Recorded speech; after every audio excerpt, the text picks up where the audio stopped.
날이 좀 있습니다. 우리 선교사님들 두 분 함께 예배할 수 있어서 너무 영광이고 또 행복한 줄 믿습니다. 찬양 드리겠습니다. 임재 찬양, 임재와 교재 사용하셔서 찬양 드리겠습니다.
주시고 역사하여 주옵소서. 예배하는 가운데 모든 질병을 좀 떠나가게 하시고 마음의 문제도 해결되게 하시며 삶의 모든 문들이 열려지게 하시고 주님 축복하여 주옵소서. 예수님의 이름으로 기도드리옵나이다. 아멘. 할렐루야. 이 말씀의 제목은요, 우리를 향한 하나님의 마음입니다. 봄이 되어지고 이제 3월부터 봄이지만 완연한 봄이 되어서 이제는 뭐 봄이 벌써 지나갔는데 어제 왜 이렇게 오늘 좀 더운 것 같은데 여름으로 바로 가는 것 같은데 이 봄에 만물이 소생하고 이제 기분을 얻고 이렇게 새로워질 때 우리도 창조하시는 하나님, 창조세계도 지난주에는 창조세계도 좀 여러분들이 보시면서 그 안에 계시는 하나님을 발견하자고 말씀드렸는데 오늘은 우리를 또 창조하시는 그 하나님에 대해서 좀 보기를 소망합니다. 우리를 만드셨고 우리를 또 기뻐하시고 우리와 함께 하시는 그 주님, 그런데 우리를 향한 하나님의 마음이 어떠한지 우리가 또 함께 은혜 받는 시간 되기를 소망합니다. 오늘 이사야서 43장 말씀에 보니까 야곱아 또 이스라엘아 이렇게 말씀하셨어요. 우리 사람들아 이렇게 말씀하시지 않고 인생들아 말씀하시지 않고 야곱아 이스라엘아 이렇게 말씀하신 이유는 오늘 이 시간에 주님을 경외하고 예배하는 바로 저와 여러분들을 말씀하시는 줄 믿습니다. 하나님의 은혜와 복 또 도우심, 인도하심과 보호하심이 오늘 우리와 함께 할 줄로 믿습니다. 우리가 하나님께서 우리를 만드셨죠. 믿으시죠? 말씀드렸잖아요. 세상에는 이 세상에 우리의 존재를 판단하는 이것을 뭐라고 할까요? 이제 생각해야 하는 관점이 두 가지가 있는데 하나는 우연히 발생해서 되어진 진화론적인 관점이 있고 하나는 하나님의 뚜렷한 목적을 가지고 만드셨다는 창조론적인 관점이 있다고 했습니다. 이것은 우리가 자연을 바라보면 진화론적인 입장을 취할 수밖에 없지만 분명히 하나님 성경에서 세상을 만드셨다고 하셨어요. 그래서 우리는 이 말씀을 믿음으로 취하면 하나님의 그 은혜가 우리 가운데 임할 줄로 믿습니다. 여러분들 참 내가 우연히 생겨서 정말 그냥 아무런 목적 없이 그냥 살다가 끝나는 게 좋습니까? 하나님의 뚜렷한 목적을 가지고 하나님께 영광을 돌리면서 살다가 주님 앞에 가시는 게 좋습니다. 하나님, 그래서 우리는요 이 말씀을 정말로 참 이 말씀이 너무 귀합니다. 그래서 지금 우리가 인간의 존엄성을 이야기하는 것도 다 성경적인 세계관 속에서 나오는 거죠. 성경적인 이런 지식 속에서 우리가 이것을 파하면 이거는 뭐 자연의 일부이고 동물과 다를 게 뭐가 있습니까? 그래서 결국에는 인간도 자연의 일부라고 이야기하는 거기에 미칠 수밖에 없잖아요. 그렇지 않습니다. 하나님 우리를 최고의 작품으로 만드셨다는 거예요. 창세기 1장에 보면 첫째 날, 둘째 날 이렇게 천지 창조에 대한 말씀하셨어요. 이것은 첫째 날, 둘째 날, 셋째 날 이렇게 구분지어서 말씀하신 것은 뚜렷한 목적을 가지고 하나님 만드셨다는 것을 이야기한다고 제가 분명히 말씀드렸죠. 각각의 어떤 순서나 진행이나 합리성을 말하는 것이 아니라 하나님의 뚜렷한 목적을 가지고 만드셨다는 거예요. 그런데 2장에 가면 또 창조 얘기를 잠깐 또 하시는데 2장에서의 창조 스토리는 사람 중심으로 하나님 창조 이야기를 하십니다. 창조의 대략을 이루하니 하면서 하나님이 사람을 만드셨다고. 그래서 2장에서는요 사람을 중심으로 창조에 대한 이야기를 한 번 더 하시면서 우리 사람에 대해서 하나님이 얼마나 관심을 가지고 계시는지 알 수 있습니다. 왜냐하면 우리 아래에 있는 말씀처럼 하나님의 영광을 위해서 우리를 사람을 만드셨기 때문에 하나님 영광 받으시고 하나님 영광 받으신다는 것은 우리와 교제하시길 원하셔서 우리와 함께 하나님 우리에게 복 주시고 하나님 우리에게 영광 돌리고 이 관계를 이어가시길 원하셔서 만드셨기 때문에 그냥 끝으로 끝으로 만드신 게 아니라 최고로 만드셨다는 거예요. 믿으셔야 되는 줄 믿습니다. 하나님은 우리를 최고로 만드셨다. 나를 최고로 보신다. 만드셨다는 얘기는 여러분들을 하나님 최고로 보신다는 거예요. 그 누구도 바꿀 수 없는. 그래서 우리가 천하보다 귀한 영혼이라고 하잖아요. 여러분 한 사람 한 사람은 정말 하나님 너무나 귀해요. 우리 이따가도 보겠지만 아들 독생자 예수 그리스도를 기꺼이 내어주면서까지라도 우리를 건지실 그 사랑이 하나님 앞에 있잖아요. 그리고 우리를 최고로 만드셨다는 그 이유는 무엇이냐? 우리 요한에서 4장 8절에 보면 하나님이 사랑이시기 때문에 네, 하나님은요 존재 자체가 사랑 덩어리입니다. 하나님 자체가 사랑이십니다. 그래서 하나님은 우리를 최고로 만드실 수밖에 없는 그 사랑으로 우리를 만드셨고 사랑하는 존재로 만드셨기 때문에 우리를 최고로 만드셨는 줄 믿습니다. 우리가 자녀들을 사랑할 때 자녀가 최고가 되길 원하잖아요. 당연히 하나님 우리를 최고의 작품으로 만드셨죠. 나를 하나님께서 정말로 사랑. 근데 왜 그러면 하나님 우리들이 나를 사랑하실까? 참 부족하고 연약하고 못나고 언제라도 돌아서고 배반하고 마음이 그냥 왔다 갔다 하는 우리 인간들을 왜 하나님 그렇게 사랑하실까? 왜 그럴까요? 우리가 뭐가 어때서 하나님 만드셨기 때문에 사랑하신가요? 아니에요. 사랑의 또 이 편에는 또 사랑이 그렇잖아요. 사랑하다가 사랑의 관계가 깨어지면 그 다음부터는 본수가 되어지는 우리 하나님도요. 결국에는요. 나중에 심판하실 때는 무섭습니다. 그런데 우리를 하나님 왜 사랑하실까? 하나님 자체가 사랑이시기 때문에. 그래서 우리를 사랑하실 수밖에 없어요. 그러니 그 사랑하시는 우리를 사랑하시는 그 하나님 앞에 우리는 얼마나 하나님 사랑합니다. 하나님 영광 받으시옵소서 이렇게 우리가 영광드립니다. 우리가 잘 되고 기쁘고 할 때는 잠깐 하나님께 감사하고 찬양드리고 영광 돌리다가 평소에는 그냥 하나님과 나 상관없이 내 마음대로 내 욕심대로 또 그러고 있으면 괜찮은데 또 죄 가운데도 하고 하나님 마음 아프게 하는 그런 마음이 때가 얼마나 많습니까? 그래서 우리가 참 그 하나님을 그거는요 우리가 짝사랑 해보셨나요? 혹시 짝사랑 해보신 사람은 알아요. 그 아리는 마음을 주님을 하나님은요 그렇게 우리를 사랑하신다. 결국에 그 아린 마음 세상 끝에서는 결국은 심판을 그래서 하나님을 결국에 믿지 아니하는 모든 백성들은 심판 가운데 나오죠. 그래서 하나님 우리가 사랑하시기 때문에 우리를 최고의 작품으로 만드실 수밖에 없다. 그러면 창세기 2장 7절에는 아까도 말씀드린 것처럼 사랑 중심으로 이 창조에 대한 이야기를 하시는데 사람을 어떻게 만드셨느냐? 빚으셨다 그랬어요. 빚으셨다. 여기서 지으시고는 빚으셨다는 얘기예요. 작품으로 만드셨다는 얘기예요. 어느 의미가 그래요.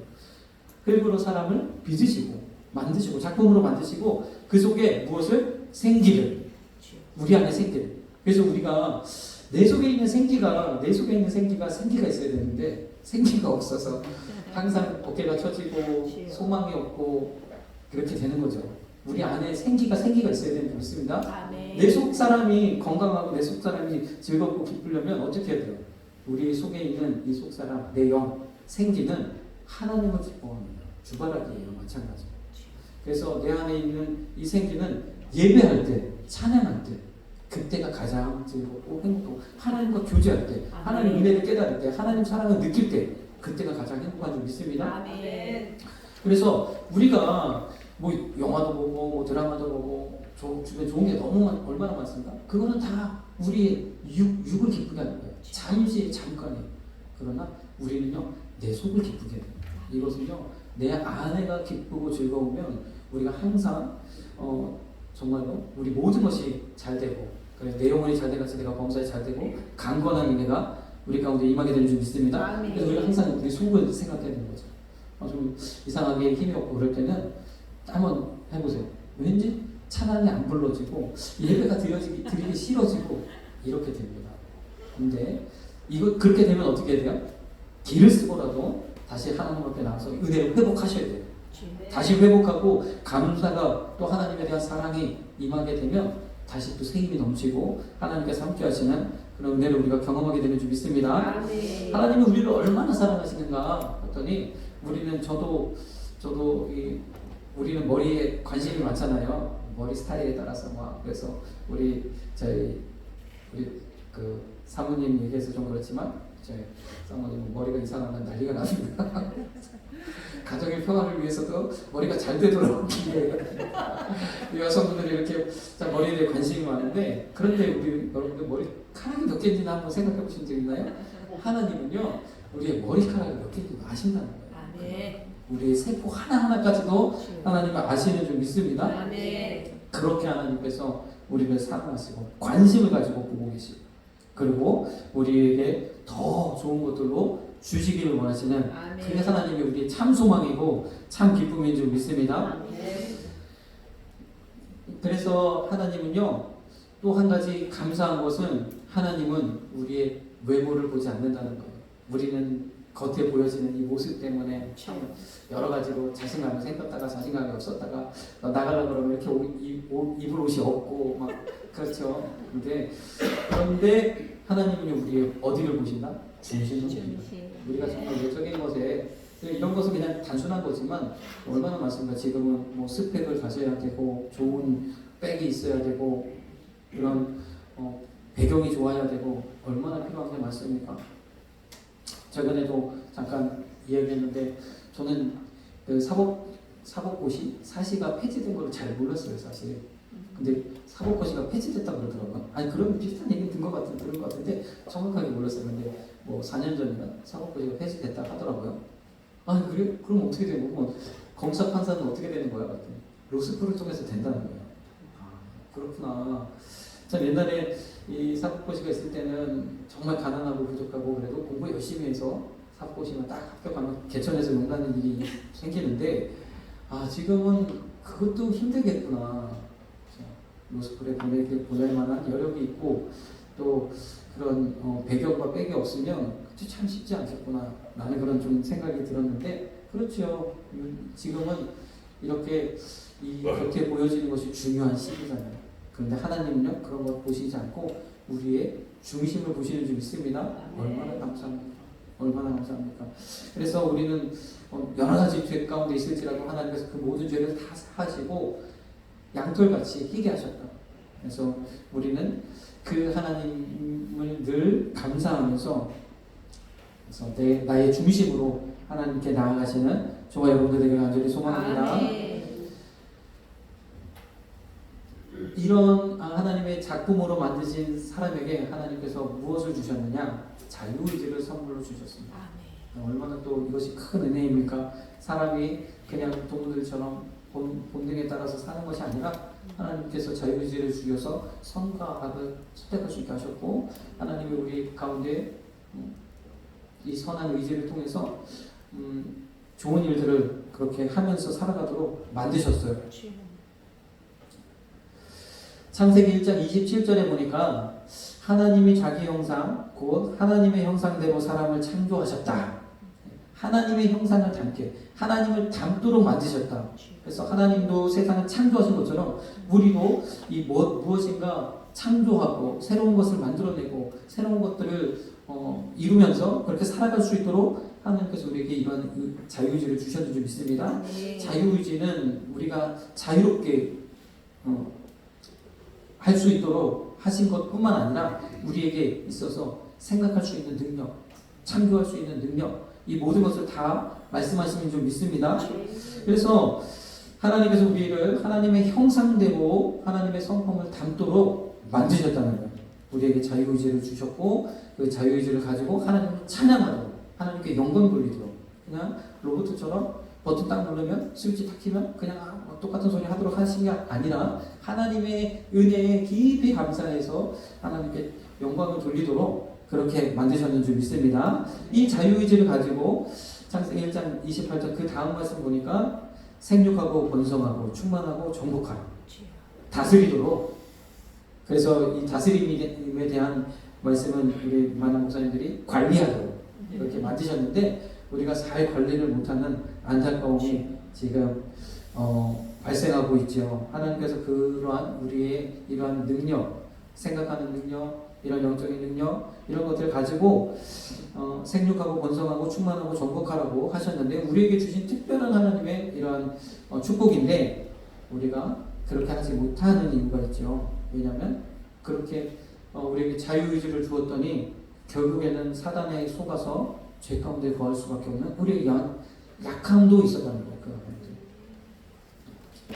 어떻게 하나님께서 우리를 이끌어 가시는가? 우리를 하나님께서 은혜를 베푸시는가? 우리 안에 소원을 주신다는 거예요. 소원.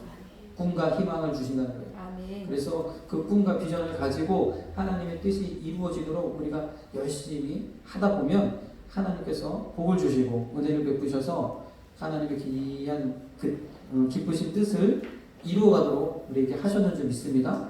그것이 우리의 자유의지를 주신 하나님의 목적이겠죠. 하나님의 마음이겠죠. 그 자유의지를 가지고 내 기쁘신 뜻을 이루기를 소망하시겠죠. 하나님의 기쁘신 뜻이 무엇이겠어요? 우리가 흔히 알고 있는 그런 보편적인 가치들, 뭐 사랑, 박애, 그리고 헌신, 또 그런 모든 것들, 하나님 사랑이시기 때문에 그로 파생되는 모든 좋은 것들을 하나님 이루시길 원하실 거예요. 그런데 우리가 어떻습니까? 우리에게 주신 자유의지 가지고 그런 일을 하기보다는 내 욕심대로, 내 뜻대로, 내 마음대로 살기를 더 많이 하게 됩니다. 그리고 결국에는 죄 가운데 거할 수밖에 없는 안타까움이 있는 줄 믿습니다. 야고보서 3장 9절에 보면 이렇게 말씀하고 있죠. 이것으로 우리가 주 아버지를 찬송하고 또 이것으로 하나님의 형상대로 지음을 받은 사람을 저주하나니. 찬송도 하고 저주도 하는 이것은 무엇일까요? 이것은 무엇일까요? 바로 우리의 입술. 근데 이 입이 잘못된 게 아니라 마태복음에 보면 우리의 중심에 있는 것이, 우리 마음에 있는 것이 입으로 나온다고 했어요.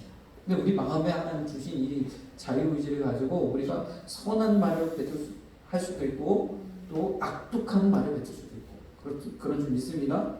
그래서요, 우리에게 주신 이 하나님의 자유의지가 우리가 하나님의 뜻 가운데로, 하나님 뜻하신 대로 사용되어지길 원하는데 우리는 결코 그렇게 하지 못해요. 참 안타깝죠.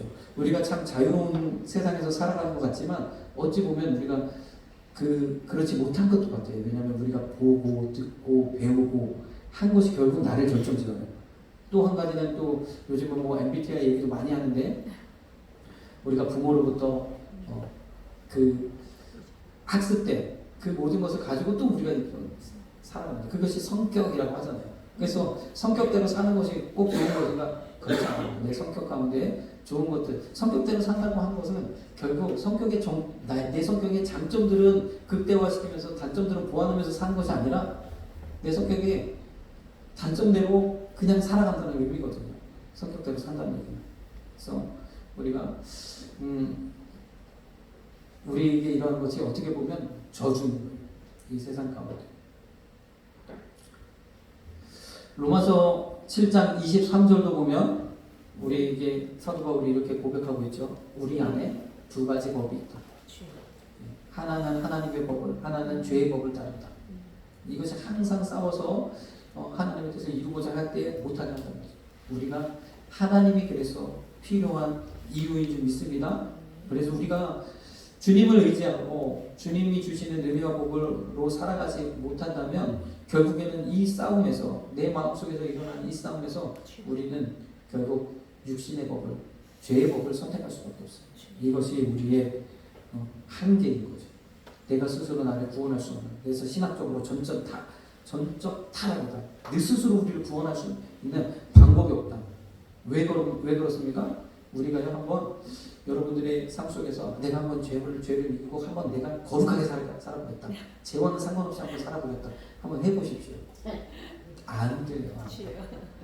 그래서 우리가 전적 타락인 것을 우리는 알아요. 죄 가운데, 우리 부모가 죄 가운데 나를 잉태하였고, 다윗이 그렇게 고백하잖아요. 우리는 죄 가운데 거할 수밖에 없는 존재인 것을 압니다. 그래서 우리를 그러한 저주 가운데서 우리를 구원하시려고 예수님을 보내셨는 줄 믿습니다. 우리를 구원하시려고 하나님의 아들까지라도 주셨답니다. 우리를 너무너무 사랑하셔서 최고의 작품으로 만드셨는데, 그래서 하나님이 자유의지를 선물로 주셨는데 그거 가지고 하나님 뜻대로 하지 못하고 죄 가운데 거하다가 결국에는 사망에 이를 수밖에 없는 우리를 다시 구원하시려고 하나님 또 다른 은혜를 베푸셨답니다. 오늘 본문 말씀 이사야 43장 3절에서 4절 말씀으로 다시 한번 읽어보겠습니다. 대전하는 여호와 내 하나님이요 이스라엘의 거룩한 자요 내 구원자님이라. 내가 야곱을 너의 생명불로 호수와 스바를 너희 대신으로 주었노라. 내가 너를 보배롭고 존귀하게 여기고 너를 사랑하였은즉 내가 사람들을 주어 너를 바꾸며 백성들로 내 생명을 대신하리니. 우리 이스라엘의 입장에서 보면 얼마나 감사합니까? 너무 감사하죠. 이스라엘을 구원하시기 위해서 애굽을 속량으로 그수와 스바를 너를 대신으로 너를 사랑하고 존귀하게 여겨서 사람들을 주어서 내 생명을 대신하겠다라고 하면 얼마나 감사합니까? 그러나 내가 구스와 스바의 입장에서 생각하면 어때요? 얼마나 또 불쾌합니까? 그렇게 느껴질 수도 있겠지요. 그런데 오늘 이 이사야 43장 이 말씀은요, 나를 위해서 무엇이든지 할 준비가 되셨다는 그 하나님의 마음이 좀 있습니다. 나를 위해서 하나님께서 그 어떤 것도 아끼지 않겠다라고 선언하고 계시는 좀 말씀이 좀 있습니다. 그 모든 것을 하나님 주시기를 아까워하지 않으시고 다 내어주기를 원하시는 하나님. 그만큼 우리를 사랑하시고 그만큼 하나님 우리를 최고의 작품으로 만드셨고 그만큼 하나님 우리를 기대하고 계셔요. 우리가요. 그래서요. 이 스버와 구슬을 줄 수는 없고 자기 아들 예수 그리스도를 주시고요. 에베소서 2장 8절에 보니까 이것이 하나님의 선물이다. 또 다른 선물이다.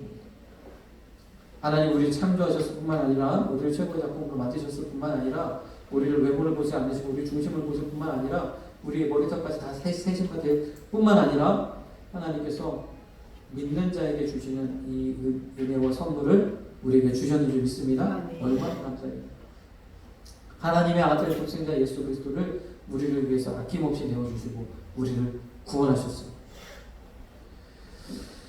그래서 우리가 이 은혜를 믿기만 하면 하나님의 그 은혜를 우리에게 모든 이에게 하나님 주시는 줄 믿습니다. 믿기만 하면 되는데 믿지 않는 문제죠.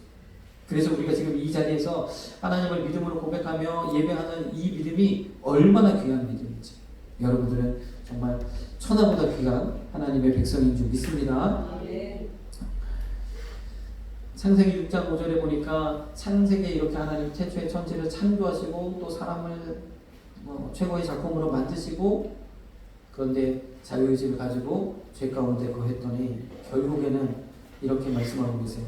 그 마음의 생각의 모든 계획이 항상 악할 뿐임을 보시고 그래서 에베소서 2장 16절에는 이 모든 것을 위해서 예수님이 십자가를 지셨다라고 말씀하고 있습니다.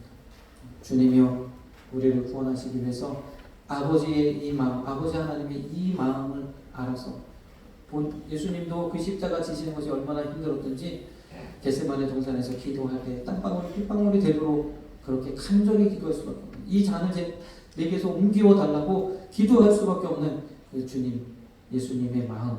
하지만 하나님은요 그 십자가를 지는 것이 하나님의 뜻이었기에 묵묵히 담담하게 그 십자가를 지셨습니다.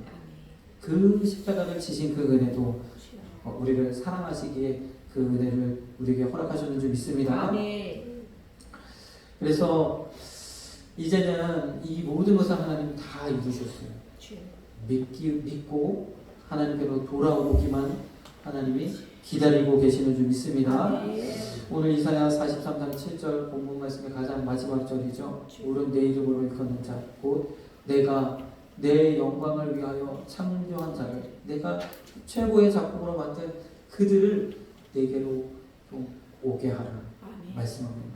그들을 내가 지었고 만들었다는 거죠. 여러분들도 그 하나님의 부르심에 응답하여 이 자리에 왔는 줄 믿습니다. 하나님 너무 기뻐하시고요. 하나님 믿음 안에서 주님이 큰 은혜와 복으로 여러분과 함께 하실 것입니다. 또 이사야 43장 5절 말씀도 보면 이렇게 이야기하죠. 두려워 말라 내가 너와 함께하여 내 자손을 동방에서부터 오게 하며 서방에서부터 너를 모을 것이며 주보가 모자라서 6절 말씀 안 했는데 땅끝까지 하나님께서 그 모든 하나님의 백성들 택한 자들 믿는 자들을 불러 모으실 것이라고 이야기하고 있는 줄 믿습니다. 그래서 그 일을 우리에게 맡기셨어요. 그 일을 우리에게 맡기셨어요. 우리가요 이 하나님의 마음을 잃어버린 자들을 향한 하나님의 마음을 우리가 깨달아서 주님 앞에 쓰임 받는 주님 앞에 사용되어지는 저와 여러분들에게 간절히 소망합니다. 아까 처음에도 우리가 하나님 우리에게 자유의지를 주셨는데 그 자유의지가 이제는 망가져 버렸다라고 말씀드렸잖아요. 어떻게 우리가 회복되어집니까? 주님 안에서 예수님이 이제 우리의 모든 죄를 담당하셨고 우리는 이제 주님과 함께 주님의 영광을 위해서 살아가도록 하셨고 우리에게 말씀을 주셨답니다.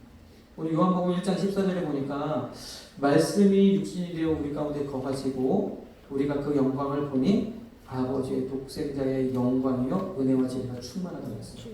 말씀이 우리 가운데 거하시니까 말씀으로 우리 가운데 이 하나님의 영광을 회복하시겠다라고 말씀하시는 분이십니다. 예. 그래서 우리 안에 말씀이 새겨지면, 말씀이 믿음으로 화합되어지면 이 하나님의 영광스러운 일들이 일어나다. 다시 회복되어진다. 우리 안에 거룩한 하나님의 소원을 두고 하나님의 일들을 이루어가게 하신다는 거예요. 누군가에게는 하나님의 복음을, 누군가에게는 하나님 헌신할 수 있는, 누군가에게 하나님 봉사할 수 있는, 누군가에게 하나님 가난한 사람을 도울 수 있는, 누군가에게는 하나님께서 이 맡겨주신 모든 일들을 잘 다스리고 충만하고 정복하고 관리할 수 있도록 이렇게 하나님께서 그 마음에 소원을 주시고 일하시는 줄 믿습니다. 그 일을 하나님 회복시키신 거예요. 말씀으로. 그래서 골로새서 3장 10절에는 우리가 자기를 창조하신 자의 형상을 쫓아 지식에까지 새롭게 하심을 받아라. 하나님 우리를 창조하셨죠. 하나님의 형상을 따라 우리를 창조하셨죠. 그 형상을 따라 창조하신 그 창조의 가장 확실한 증거가 우리에게 자유의지가 있다는 거죠. 그 자유의지가 하나님의 말씀으로 새롭게 되어지는 저와 여러분들 되게 간절히 소망합니다. 그래서 이 마음 가지고 우리는요, 나도 하나님의 은혜, 하나님의 사랑, 하나님의 그런 축복을 경험하고 그것 가지고 또한 우리는 만민에게 복음을 전파해야 되는 줄 믿습니다. 만민에게 복음 전. 너희 온 천하에 다. 그래서 복음. 주님이 하나님의 그 창조한 모든 이들, 하나님께서 정말 최고의 작품으로 만든 그 모든 이들이 그 안에 망가진 자유의지를 말씀으로 고침받고 하나님을 향하여서 하나님의 영광을 위하여 살아가도록 하나님이 원하신다는 그 마음을 우리가 깨달아서 우리는 만민에게 복음을 전파해야 되는 줄 믿습니다. 마태복음 6장 28절에 보니까 너희를 저주하는 자를 위하여 축복하며 너희를 모욕하는 자를 위하여 기도하라고 했어요. 저는 오늘 이 말씀이 우리를 반대하고 우리를 환영하지 않더라도 복음을 전해야 된다고 듭니다. 우리는요, 어찌하든지 때를 얻든지 못 얻든지 복음을 전파해야 되는 줄 믿습니다. 그래서 오늘도 참 너무 감사한 게 우리 일부 예배 때 우리 강희정 원사님 남편 되시는 분이 이재혜 맞죠? 성도님이 오셨어요. 얼마나 감사합니다. 놀라운 은혜인 줄 믿습니다. 계속해서 축복하시고 관심을 가지고 기도하시고 기도해 주시고 또 환영해 주시고 이렇게 해주시면 감사하겠습니다. 우리가 계속적으로 이렇게 복음을 증거하고 하나님의 그 마음을 전하면 하나님께서 우리에게 새로운 확신과 은혜를 부어주시는 줄 믿습니다. 우리가 일부 예배도 제가 말씀을 드렸지만 우리가 전도가 어려운 이유가 내 안에 구원의 확신, 하나님에 대한 확신이 부족하기 때문이잖아요. 우리가 하나님을 분명하게 보고 경험하면 기적을 우리가 생생하게 보면 귀신이 떠나가고 질병이 고침받는 그런 간증이 우리에게 있으면 전도가 쉽죠. 하나님 내가 하시는 일 좀 이야기하면 되니까. 근데 우리가 확신이 좀 부족하니까 전도가 어려워요. 뭐라고 말을 해야 될지. 그러나요. 그럼에도 불구하고 전도해야 되는 이유가 무엇이냐? 전도할 때 하나님 오히려 확신을 더해 주십니다. 전도할 때 하나님 만나 주시고요. 전도할 때 하나님 역사해 주시고 전도할 때 놀라운 기적의 역사를 경험합니다. 또 한 가지는 무엇이냐? 저도 제가 전도한 저도 사교성이 좋지 않아서 많이 전도를 못했는데 전도한 몇몇 사람들 생각해 보면 그냥 저는 전한 것뿐이에요. 교회 가자. 학생일 때, 청년일 때 또 이렇게 할 때 교회 가자. 이렇게 말을 전했는데 그가 교회에 나오기 시작했고 사람이 변화됐어요. 교회가 얼마나 열심히 모르겠어요. 여러분 변화를 볼 때 나는 해준 게 없는데 나는 그냥 인도했을 뿐인데 하나님이 하시는 걸 변화시키는 거예요. 그것을 볼 때 그런 사람들을 볼 때 우리 여기 선교사님들 계시지만 그 선교 메마른 땅에 복음을 전할 때 그 땅이 변화되잖아요. 그거 볼 때 하나님 살아계신다는 걸 우리가 알 수 있거든요. 그래서 우리가 전도하면 하나님 우리에게 확신을 더하여 주시고 믿음이 생겨나고 믿음의 역사들을 더 하나님께서 이루어 주시는 줄 믿습니다. 기도하겠습니다. 사랑해 주님 감사합니다.